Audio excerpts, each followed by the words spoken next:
जीते स्कूटी जीते कार। जी आपने सही सुना, लक्ष्मी ज्वेलर्स कटिहार से कृष्णा डायमंड ज्वेलरी खरीदें, लकी ड्रॉ में पार्टिसिपेट करें और कार और स्कूटी जीतने का मौका पाएं। साथ ही 25% तक की छूट पाएं सोने और चांदी के जेवर की बनाई पे और हीरे की वैल्यू पे। Lakshmi jewellers, Lakshmi complex, doctor Rajendra Prasad Path, Katihar. Katihar से इस वक्त जो तस्वीर सामने आ रही है वह सिर्फ एक सरकारी योजना की विफलता नहीं, बल्कि गरीबों के नाम पर चल रहे पूरे सिस्टम पर एक बड़ा सवाल है। सतत जीविकोपार्जन योजना, जिसका उद्देश्य था गरीब, बेसहारा और आर्थिक रूप से कमजोर महिलाओं को अपने पैरों पर खड़ा करना, आज उसी योजना में घूस सबसे बड़ी शर्त बन चुकी है। यह मामला जुड़ा है आदर्श जीविका महिला ग्राम संगठन से, जहां भोले बाबा जीविका स्वयं सहायता समूह की सक्रिय सदस्य उर्मिला देवी को सिर्फ इसलिए योजना से बाहर कर दिया गया क्योंकि उन्होंने रिश्वत देने से इनकार कर दिया। उर्मिला देवी की कहानी कई सवाल खड़े करती है। उर्मिला देवी, जिनके पास खुद की जमीन नहीं, जिनके पति लगातार बीमार रहते हैं और जो किसी तरह रोजमर्रा की जिंदगी की जंग लड़ रही है। सरकार ने वर्ष 2024 में उन्हें सतत जीविकोपार्जन योजना के तहत चयनित किया। इसके अंतर्गत SIF मद से 10,000 रुपए की राशि मिली, जिससे दीदी ने गाय पालन के लिए कच्चा मकान तक बनवा लिया। लेकिन शायद सिस्टम को एक गरीब दीदी का आगे बढ़ना रास नहीं आया। 13 दिसंबर 2025 को जीविका के CC धीरेन्द्र कुमार जांच के नाम पर उर्मिला देवी के घर पहुंचे। आरोप है कि जांच की जगह अपमान हुआ, गाली गलौज की गई और फिर खुलेआम सौदेबाजी शुरू हुई। दीदी का आरोप है कि CC ने कहा, गाय खरीद के लिए 57,000 रुपए आए हैं, लेकिन अगर योजना का लाभ चाहिए तो 20,000 रुपए देने होंगे। यानी सरकारी योजना निजी लेन देन में बदल दी गई।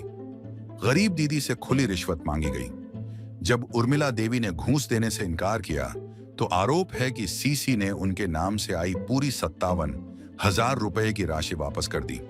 मतलब साफ था, पैसा दो तभी योजना, घूस नहीं तो हक नहीं। पीड़ित दीदी ने इस पूरे मामले की लिखित शिकायत जीविका कार्यालय में भी दी, लेकिन आरोप है कि ऊपर से नीचे तक मिली भगत के कारण न कोई जांच हुई, न किसी पर कार्रवाई, और यहीं से यह मामला और बड़ा हो गया। यह मामला उस वक्त और तेज हो गया जब जिलाधिकारी आशुतोष द्विवेदी निरीक्षण के लिए अहमदाबाद प्रखंड मुख्यालय पहुंचे। जिलाधिकारी ने कृषि भवन में चल रहे फॉर्मर ID किसान पहचान पत्र निर्माण कार्य की समीक्षा की और मौके पर मौजूद अधिकारियों से कार्य की प्रगति की जानकारी ली। इसी दौरान पीड़ित जीविका दीदी उर्मिला देवी अपनी शिकायत लेकर सीधे जिलाधिकारी के सामने पहुंच गईं और सतत जीविकोपार्जन योजना में घूस मांगने का पूरा मामला DM के संज्ञान में लाया। दीदी की बात सुनते ही जिलाधिकारी ने मामले को गंभीर बताया और निष्पक्ष जांच का आश्वासन दिया। में दीदी में चुनाव हुए थे 2024 में और मेरा सर थे किसी सर मतलब बाद आए प्रमुख सर, नहीं धीरेन्द्र सर जो आए तो वो मेरा घर के पहुंचे तो बोले क्या आप जो आए दीदी के लायक नहीं हो, आपको पैसा नहीं दिया जाएगा, आपको पैसा रिटर्न किया जाएगा। हम बोले सर देखिए मेरा तो एक फूस का घर है, मुझे क्या है बताइए, मेरा तो कटौती पर के है, मेरा जमीन भी नहीं है कट्ठा घर बनने का, मेरा मम्मी पापा दिया है तो ऐसी दिया है, आपको भगा देगा तो कहाँ भागे नहीं भागे कोई पता नहीं। तो बोले नहीं आपको बोलने से होगा, आपको बाप पटाखा उल्टा पुल्टा बोले हैं सर हमको। अब बोलने के बाद बोलते हैं क्या 2 दीदी गई थी, एक रिंकी दीदी और MRP ममता दीदी, तो वो दीदी गई थी तो वो दीदी बोली क्या नहीं दीदी को से हम लोग तो सर चुनाव किए हैं तो पैसा दे देना चाहिए। दोनों दीदी को भगा दिए कि आप लोग ज्यादा बोलिएगा, आप लोग निकलिए यहाँ से। जब वो दोनों दीदी को भगा दिया तब वो बहुत घंटा मेरा घर पर बैठ के मैंने बातचीत किया, उल्टा पुल्टा मतलब गाड़ी दिए हैं और गाड़ी दे के मैंने कहते हैं जब मुझको 20,000 रुपया दीजिएगा तो आपको हम गाय खरीद कर दे देंगे। कौन बोला? तो हिरण सर। क्या है वो? हिरण सर है हमको CC सर। तो हम बोले बताइए जब कितना पैसा ढुका है, 65,000 कितना पैसा आया है। तो हम बोले आपको यदि 20,000 दे देंगे तो मेरा क्या लाभ होगा उसमें? अरे मेरा सरकार ने दिया है पैसा जी, आपको नौकरी है तो आपको तो सरकार दिए रहा है पैसा, हम लोग का गरीब दुखी का पैसा मिल रहा है तो उसी में से आप ले लीजिएगा, बताइए तो कैसे होगा? तो हम लोग आवेदन दिए थे, आवेदन दिए हैं, बीपीएम सर का आवेदन दिए हैं। जब तो बीपीएम सर बोले कि 10 दिन के बाद हम लोग आपको, मेरा टीम जाएगा आपको घर पर।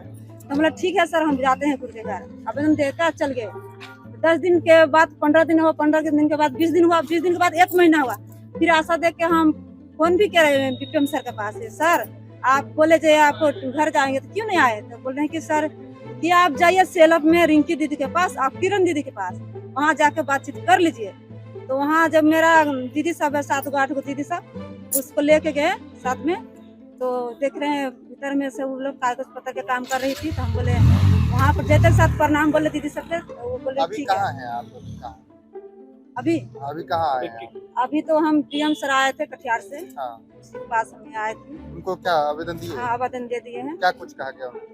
सर बोले हैं देखते हैं बीपीएम से बात करते हैं। क्या परिचय आपका? मेरा नाम ठीक। मेरा नाम उर्मिला देवी, 10 नंबर वार्ड, दुर्गापुर पंचायत। लेकिन अब सवाल सिर्फ एक जांच का नहीं है।